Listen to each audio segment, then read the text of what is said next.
grab hold of the starting job. Yes, but I don't think we're going to know which one until we get deep into August. Now, I think, we tracked the reps everybody was getting at practice throughout the OTAs and minicamp.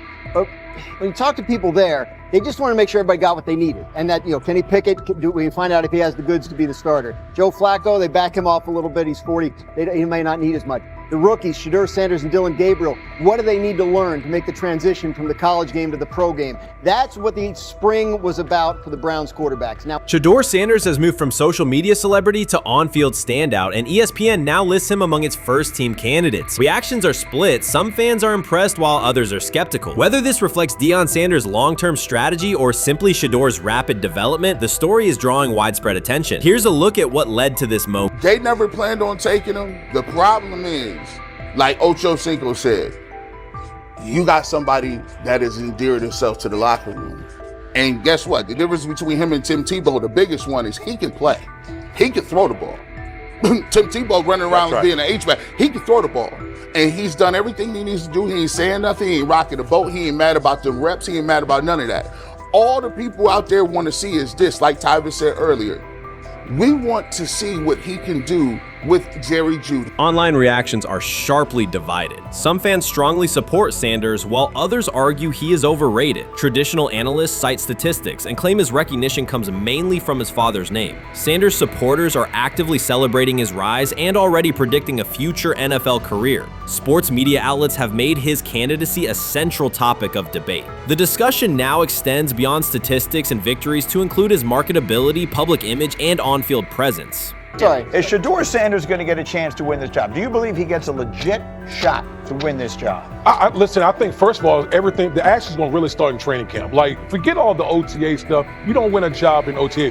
The real action starts in training camp. And just like Shedeur said, during the mini camp, when it's time to take your reps, you got to make the most of it. Because I think early on, there's going to be a lot. Remember, Joe Flacco didn't hardly practice in OTAs and mini camps because they were giving the young guys. Right. So when he gets his opportunity, he's going to have to make the most of it. Analysts are closely reviewing game footage to evaluate Sanders' decisions and mechanics, while others examine his social media activity to see how he balances content creation with quarterback duty. Shedeur Sanders' placement on ESPN's early first-team list has taken over the college football conversation. Supporters circulate his highlights and argue that his on-field production and leadership justify the honor. Skeptics claim the recognition relies too heavily on his family name and question whether his resume is strong enough for first-team status. Analysts are rewatching game footage to assess his reads, accuracy, and pocket presence, while others examine how he balances a high-profile social media presence with quarterback responsibilities. The debate has pushed other storylines, such as conference realignment and NIL issues, into the background, leaving fans and commentators focused on Sanders' performance, marketability, and overall impact on the sport. I'll keep saying it. I believe Shedeur Sanders should play more games than any other quarterback on this roster this year, because he's the only guy that I look at and say they might have something here. Because I'm telling you right now, they left night one of the draft saying we are taking our quarterback next year. So it's on Shedeur or Dylan or Kenny, probably not Joe, to change their mind. To change their mind. But you got to find out. You got to find out. Opinions differ on whether Sanders is benefiting from his family name or simply showing real progress, but the attention is undeniable. Social media is flooded with edited images elevating him to legendary status. Critics argue the first-team nod is driven by hype and marketability, while supporters point to his flashes of strong arm talent, field vision, and decision-making. Regardless of motive, the announcement has dominated the football news cycle and intensified debate over how much of his rise is performance-based versus media-driven. Highlight reels rarely show Sanders' turnovers, late-game mistakes, or inconsistent stretches. Being named to a first-team watch list suggests sustained dominance, something Sanders has displayed only in flashes. His selection appears driven as much by brand recognition and media appeal as by performance. ESPN's decision has intensified debate. Data-driven critics post statistics that question his resume, while passionate supporters predict awards and future NFL success. Commentators recall a time when first-team consideration required years of proven excellence. Yet many fans already see the announcement as confirmation that Sanders is on track for major college football honors. Shedeur Sanders has earned first-team reps when training camp commences later in July. I'm not saying like he's the first guy up when you do 11 on 11s, day 1, 2, 3, 4, 5 at training camp. I'm not necessarily saying that. But he's the one quarterback that we didn't get a chance to see take reps with the ones. But I think Shedeur has a chance to like make this conversation interesting if he gets those reps with the ones and he has the same success that he did with the 2s, the 3s, and the 4s. I have confidence he can show you something, but I got to see it. We all got to see it before we can actually judge that. Some believe Deion Sanders is already preparing for an award ceremony, while others are furious, threatening to protest ESPN's credibility over Shedeur's first-team mention. Critics argue that honoring Sanders without a full season of elite play undermines college football standards. Supporters insist his performance and profile justify the recognition. The debate reflects a broader clash between traditional merit-based evaluation and modern brand-driven visibility. In today's landscape, first-team consideration is no longer only about statistics. It also involves marketability and audience engagement. Whether welcomed or rejected, Sanders commands attention and embodies the sport's shift toward both performance and personal brand. Shedeur is lighting it up in practice every day. You're not even a half bit curious to see what he could do with the ones. That makes no sense. And then on top of all of that, you got players going on podcasts and talking to people in the media saying this guy is really good. Like, this guy is legit. So even your peers respect you enough. How is it that the coaches can't see that? It always starts with the players, where the player's like, hey, you see that? You seen that pass he threw? The Cleveland Browns were taken by surprise when quarterback Shedeur Sanders stepped in for first-team snaps, asserting control of the drill and instantly highlighting deficiencies across the rest of the room. His confident command forced coaches to pause practice clips, reevaluate progressions, and consider immediate adjustments to the depth chart. Within minutes, discussions spread throughout the facility and online forums as fans weighed what Sanders' showing means for the current starters. The organization now faces an urgent, data-driven decision on whether Sanders should move up permanently. Shedeur Sanders arrived at Browns practice, took several first-team reps, and the entire quarterback group immediately felt the pressure. Coaches erased the whiteboard and reviewed their plans. Staff members exchanged concerned comments, and observers began asking whether Sanders was positioned to assume a larger role. Tony, every year we see at least 1 to 2 teams. They were in last place in their division the year before. No one thought they'd be good, and then they were good. It almost seems like no one's even assuming the Browns can be that, but we see it happen every year. And I get the quarterback stuff, but like, correct me if I'm wrong, Tony. The Browns are trying to run the football, play good defense, not turn the ball over in the passing game, and try and take advantage when they can, correct? That's what they're trying to do.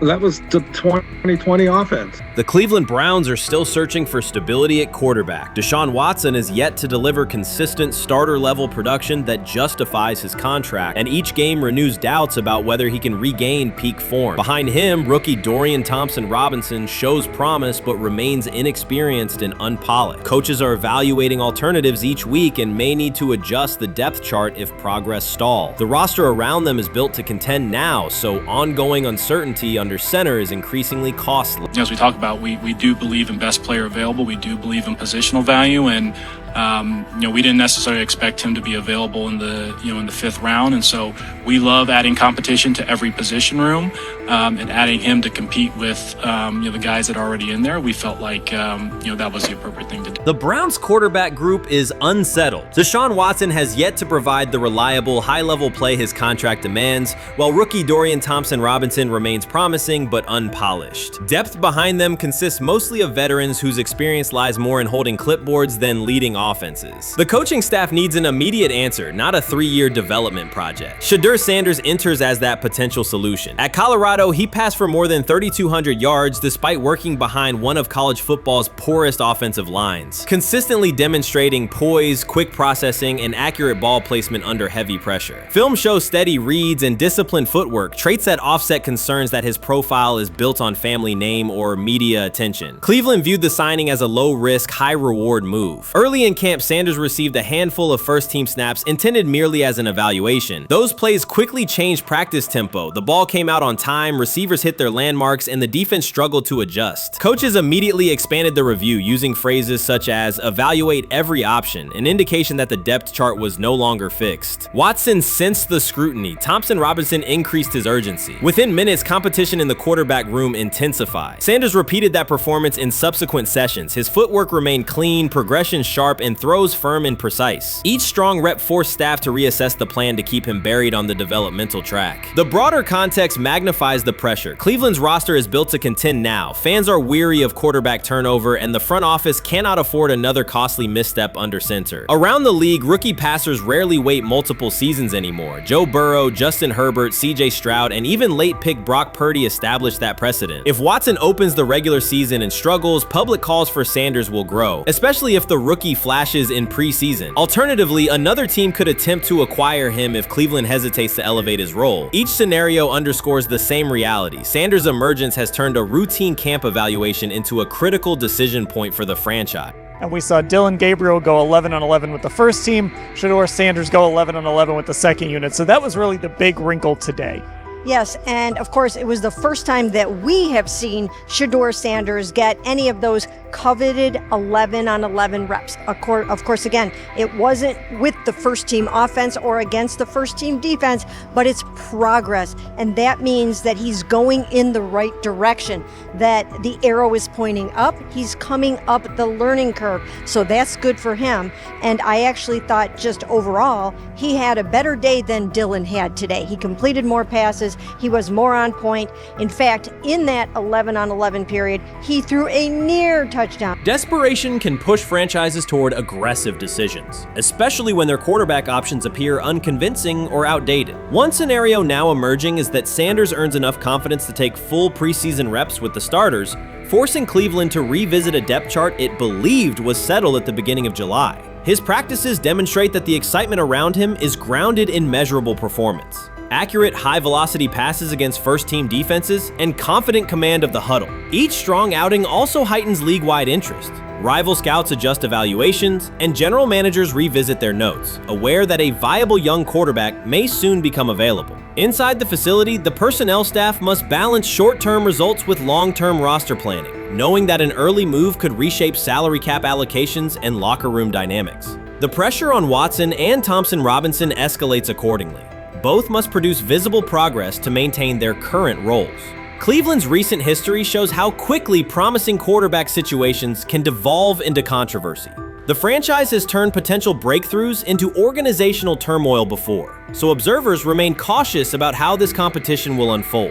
I think, honestly, guys notice it more when you're out winning games, right? If Cleveland starts off in a bad start, they're not doing well, and all of a sudden Shedeur or Dillon Gabriel are doing well in 7-on-7. They're throwing dimes. In practice drills, the number one defense can't stop them. People take notice of that. And the more that the players see it, they're going to, then the comments start happening over the lunch table. They start happening throughout the building, and that's when the pressure really will get severe. The Cleveland Browns were focused on resolving their quarterback situation until Jason Kelce made pointed comments that triggered a strong reaction from ownership. The response inside the organization was immediate and intense. What exactly did Kelce say that has the dog pound on edge and the front office under pressure? We've seen that miserable game by the Cleveland Browns. So they throw Joe Flacco in there, and I like Joe Flacco. He did good, but they gave him the resource of all the first team guys. Then they throw Dillon Gabriel in there with first teams and second teams. So Dillon always is getting protected. The same thing again, they gave this scrub max protection on every play. Yeah, he completed some passes, but let's talk about his mistakes. He's still inconsistent with his throws, but he at least had max protection. The Cleveland Browns continue to be defined by inconsistency and avoidable setbacks. Even as fans hoped the organization had turned a corner, Jason Kelce, fresh off retirement, offered a direct critique that reignited doubts about the team's direction. His remarks implied the franchise's structure and decision-making remain unstable and recent progress may not hold. The takeaway for leadership is straightforward. Identify core issues, align on a coherent plan, and execute with discipline. For supporters, it's another sign that the problems run deeper than a single season. They throw Shedeur Sanders in there with the lowest cab drivers you couldn't even get on 5th Street. And I'm pissed off, bro, because the play calling was abysmal. Look, even if you don't like Shedeur didn't even get a chance to be trash. even if you think Shedeur is garbage, he didn't even get a chance to be garbage. That's how awful the offensive line was. Kevin Stefanski still doesn't want to give Shedeur second strings and first strings reps. Why is that? Browns ownership's response shifted from measured to urgent. The pattern is familiar in Cleveland. The team once treated Johnny Manziel as a franchise solution, retained Hugh Jackson for a second year despite results, and invested heavily in Deshaun Watson through a costly trade and contract. These decisions reflect aggressive but poorly aligned planning. The outcome has been continued instability instead of sustained progress. That this was the guy that they wanted to start. He's seasoned, he's experienced, he still has a big-time arm, even at his age, and they open with the Cincinnati Bengals. They wanted that experienced guy. He was always going to be the guy. They were not going to start Dylan Gabriel or Shedeur Sanders in week 1. Kenny Pickett had a hamstring injury. It makes it easy to go with Joe Flacco. And the question isn't and wasn't going to be who's the starter in Cleveland. The question is, who's going to be the backup in Cleveland? Who's going to be the number 2 quarterback when they open the season against these Bengals? Fans still show up season after season, expecting improvement and bracing for setbacks. The usual pattern has been early optimism followed by a gradual collapse. But last season was different. For a sustained stretch, the Browns looked organized and competitive, resembling a functioning team. Couple days, 3 days until roster cutdowns. How do you feel about that? Do you feel like you belong here on this team?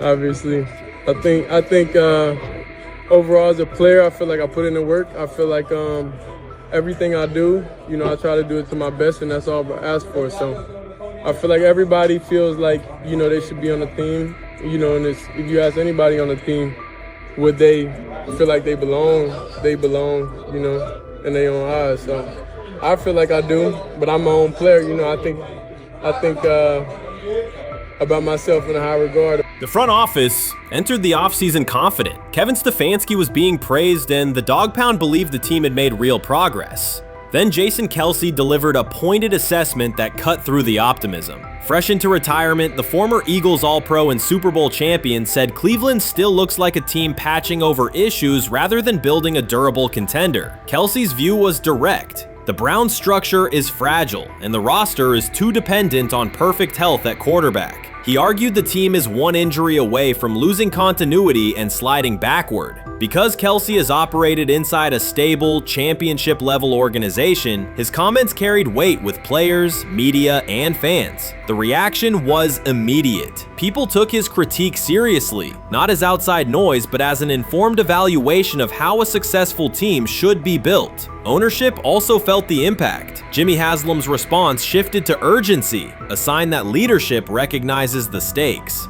The criticism arrives in the context of prior high-risk decisions, especially the fully guaranteed $230 million commitment tied to Deshaun Watson. Watson has missed time and shown inconsistency when available, and the contract has constrained flexibility. Kelce's remarks highlight why depth, alignment between the front office and coaching staff, and a clear contingency plan at quarterback are non-negotiable. The takeaway is straightforward. Cleveland must convert last season's progress into a stable framework, protect the quarterback, deepen critical positions, and establish a plan that survives injuries and short-term setbacks. Without that, the games that fueled optimism will remain temporary.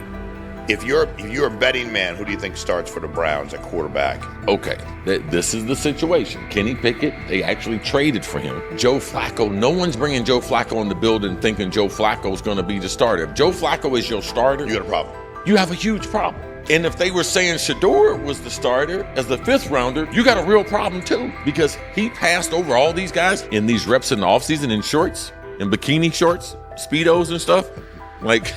No. That kind of stuff. So I'm not that surprised. When you put down a 3rd round pick on a quarterback, you do believe he has a certain skill set. Jason Kelce stated the obvious. Cleveland committed to a quarterback who hasn't played at an elite level in years, and Joe Flacco's playoff run didn't change the long-term outlook. Ownership appeared more upset that the criticism was public than by the substance of the critique. Many fans agreed. They've seen this pattern before. Rosters age, injuries are inevitable, and when a single contract dominates the cap, one setback at quarterback can undermine the entire season. Kelsey's broader point was about structure. The Browns prioritized the high-cost, uncertain starter over depth and contingency. The late-season surge masked issues that remain: limited cap flexibility, thin depth at key positions, and an offense that lacks a credible plan B.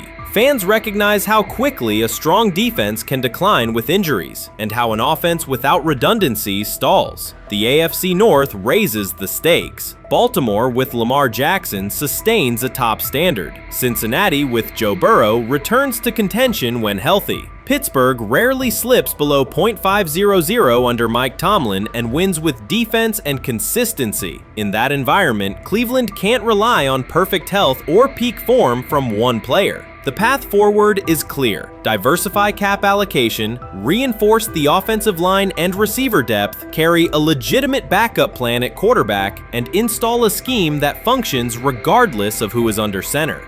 Given what we saw yesterday with Shedeur Sanders, somebody on the Cleveland Browns is 100% getting fired, probably by the end of this year. The person who's probably going to end up getting fired is Kevin Stefanski, because I know that he didn't want Shedeur Sanders on the team. It was Andrew Berry who made that pick. You can't really go against your GM. Bad things happen in this situation. But Shedeur Sanders is not without fault for what we saw yesterday. This is the play that we saw yesterday that has the internet just exploding, where Shedeur Sanders took like a 24-yard sack.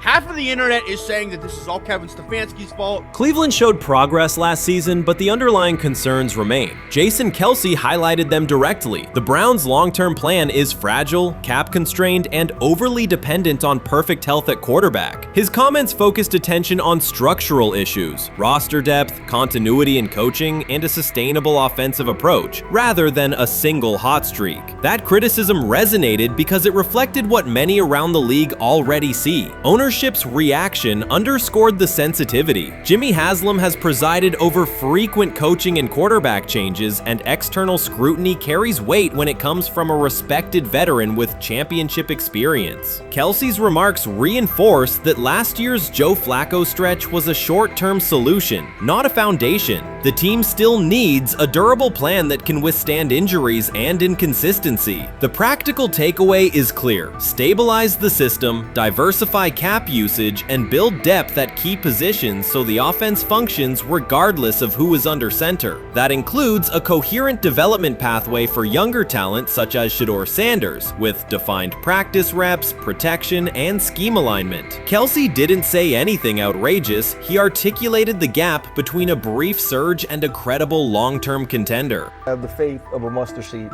Right, because this is the greatest resurrection since Jesus the Christ. Right, like at some point, Joe Flacco was thinking about getting into TV. Yeah. Right, Joe Flacco didn't have a job, and then now you not only come back and start for the Cleveland Browns late in the 2023 season, but they came back around to you. You're now the day one starter for a franchise that just 2 years ago was in the playoffs. The Browns' quarterback situation remains unsettled. Deshaun Watson was expected to be the long-term answer, but injuries and inconsistent play have prevented him from reaching an elite level. When the team turned to Joe Flacco after Watson's season deteriorated, Flacco immediately lifted the offense and produced results that highlighted the gap between expectations and reality. That a 39-year-old late addition could outperform a $230 million starter was not just a short-term surprise, it raised fundamental questions about roster construction and evaluation. Quarterback depth has been fragile, and the late-season surge masked broader structural problems. Jason Kelce's remarks made that clear. Cleveland is vulnerable if the starter is unavailable, cap flexibility is limited, and the offensive plan lacks a stable contingency. His critique drew attention to leadership and planning as much as on-field performance. Jimmy Haslam's strong reaction reflects the pressure on ownership.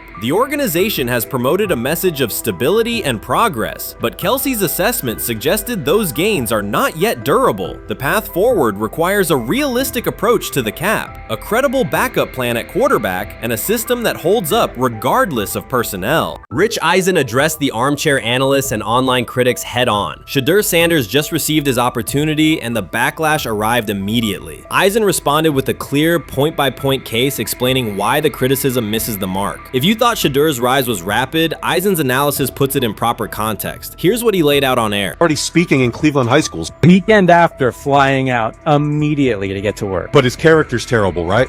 You know, and listen, oh, he interviewed bad, you know. According to who? The New York Giants? No offense, Bert. The same New York Giants that gave Daniel Jones a huge contract and let Saquon Barkley out the door, that's the intel we're trusting here? That was for him to celebrate. He just made, I mean, look, he put in work in college. He had the privilege of being coached by his father, which we all would love and do. Turned around not one, but two programs in college football. And then literally for any athlete, being drafted at the highest level is a success story in itself. Rich Eisen delivered a direct response to the critics. He addressed the online claims reducing Shedeur Sanders to Deion Sanders' son instead of evaluating him as a quarterback on merit. Eisen challenged those assumptions and refocused the discussion on performance, preparation, and opportunity. Say Kenny Pickett had strained his hamstring.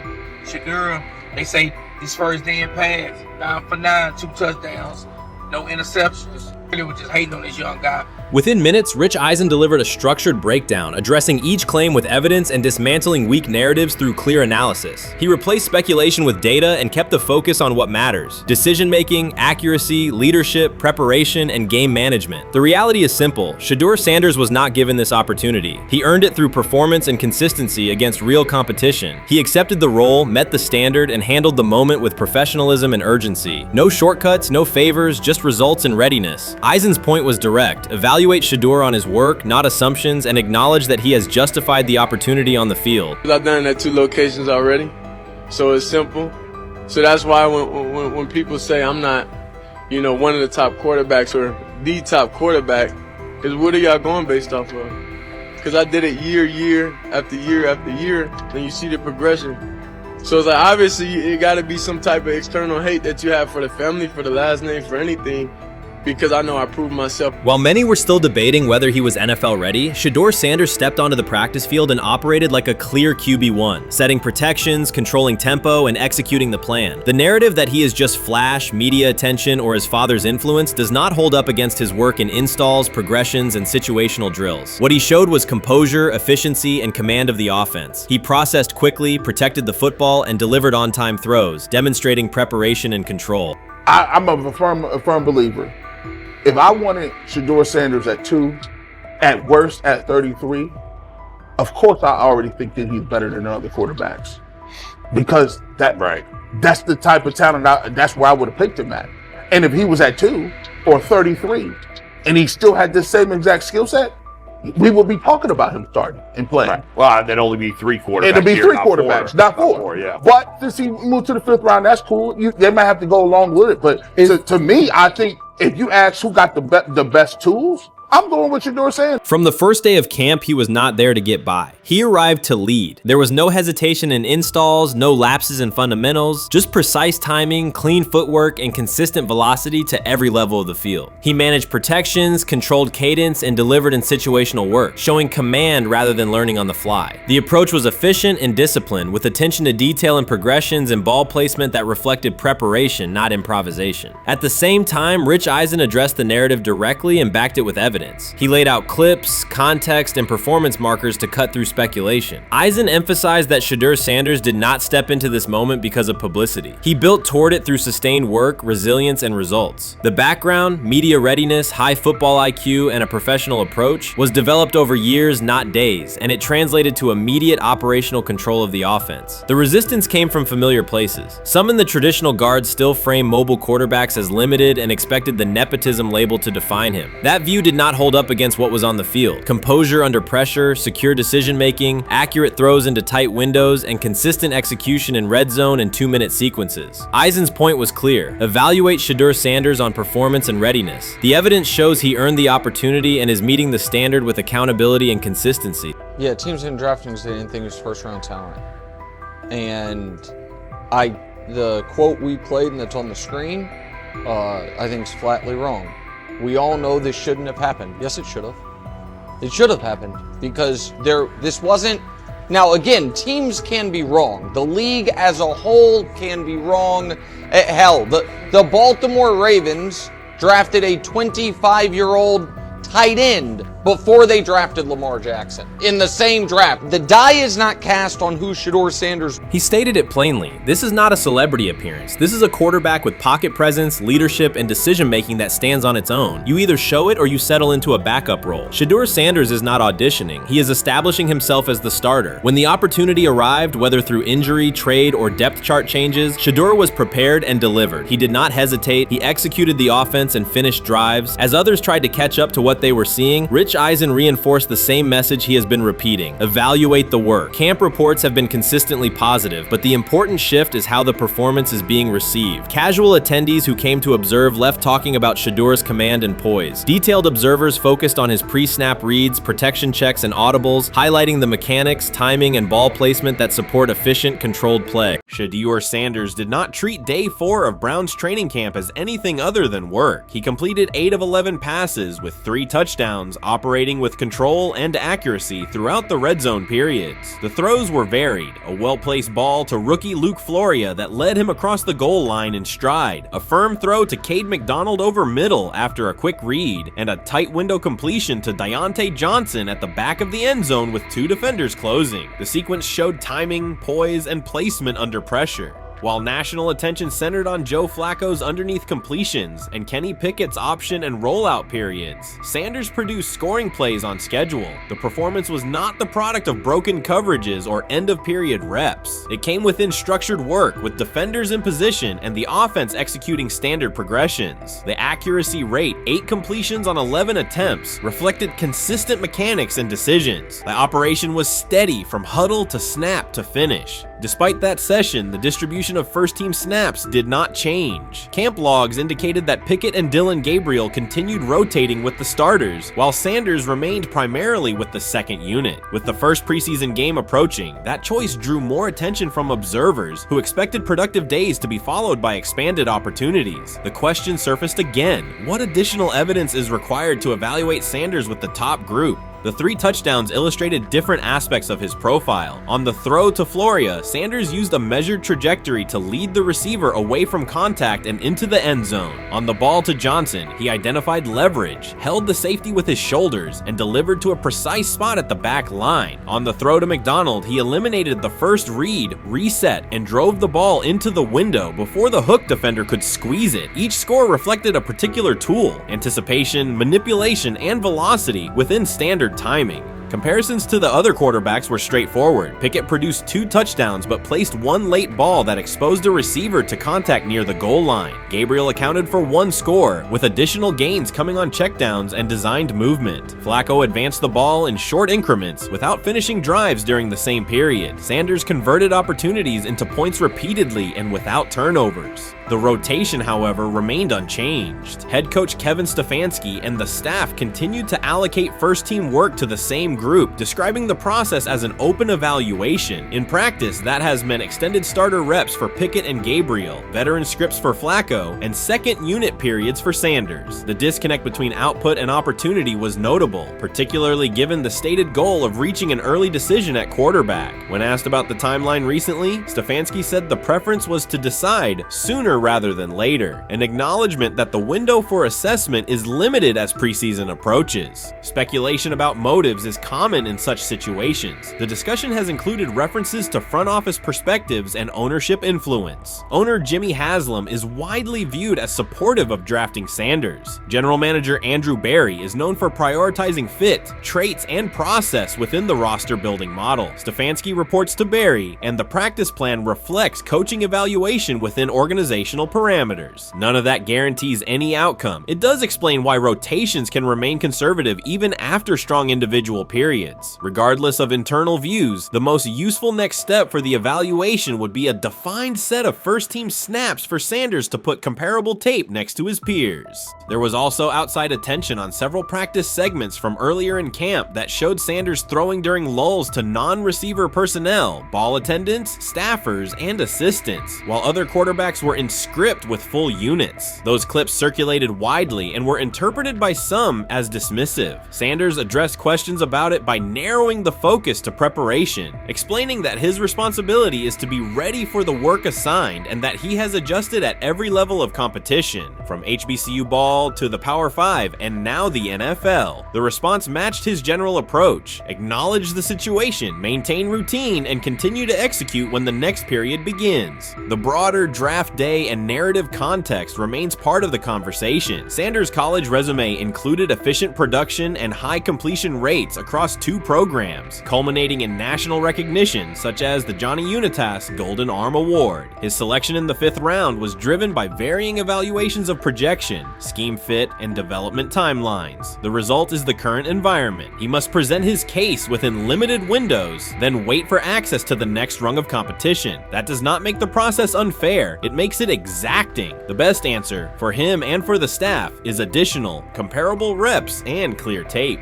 Fan reaction after day 4 was direct. Social accounts and comment threads filled with assessments that centered on performance rather than reputation. Sanders produced 3 touchdowns, avoided negative plays, and showed command in the red zone. Supporters pointed to that tape and asked for opportunities with the starters to verify whether the same rhythm carries over with the top receivers and linemen. The message was not about headlines. It was about the logic of evaluation in a compressed calendar. From an operational standpoint, Sanders' day reflected consistent fundamentals. His base was disciplined, his eyes matched his feet, and his timing aligned with route depths. On the Johnson score, he used a subtle shoulder turn to hold the safety before resetting and throwing to the back line. On the McDonald throw, the ball was out on the second hitch, arriving before the defenders could converge. On the Floria play, the arc and placement minimized the hit risk and maximized the run-through. Those are portable traits. They translate across units if the timing with receivers is established through reps. The staff's balancing act is real. They must prepare the presumed week 1 starter with sufficient continuity while also giving developmental players enough exposure to judge ceiling and floor. That tension is present in every camp. The cleanest path through it is to carve out defined first-team sequences for each competitor and evaluate the tape against comparable defenses and situations: high red zone, low red zone, 3rd and medium, and 2-minute. Sanders' performance on day 4 strengthened the case for such an allocation.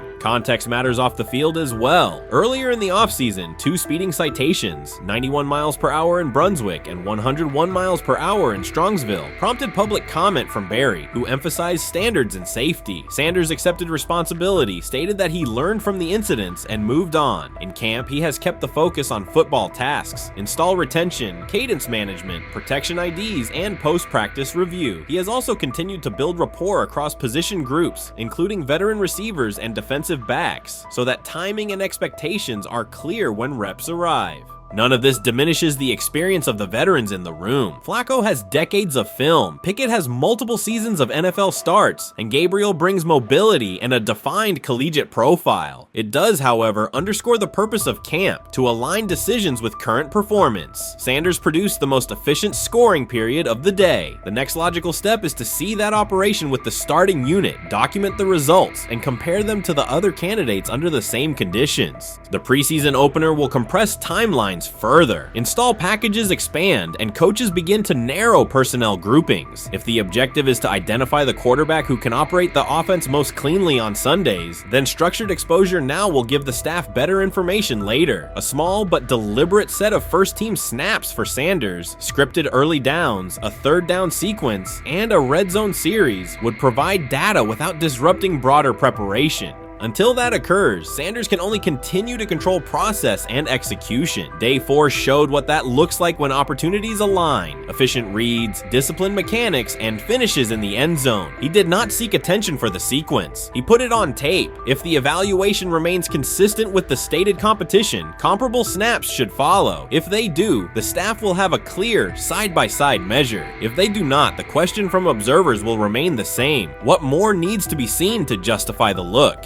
For now, the record from day 4 is clear. 8 completions on 11 attempts, 3 touchdowns, no turnovers, red zone precision, consistent control at the line and in the pocket. Those are tangible outputs. They merit a defined opportunity with the starters as the team moves toward preseason and the decision that follows. Whether or not that opportunity arrives immediately, Sanders has shown the preparation and execution necessary to be evaluated on equal footing. The next step is a matter of allocation, not speculation. Watson says he has been mentoring Shedeur Sanders at the quarterback position. The biggest failure in the NFL is now mentoring quarterbacks. The most overpaid underdeliverer at the position is now mentoring 2 rookie QBs and a Super Bowl champ. So what exactly are you mentoring him at? You have had 24 civil lawsuits that you paid off to go away.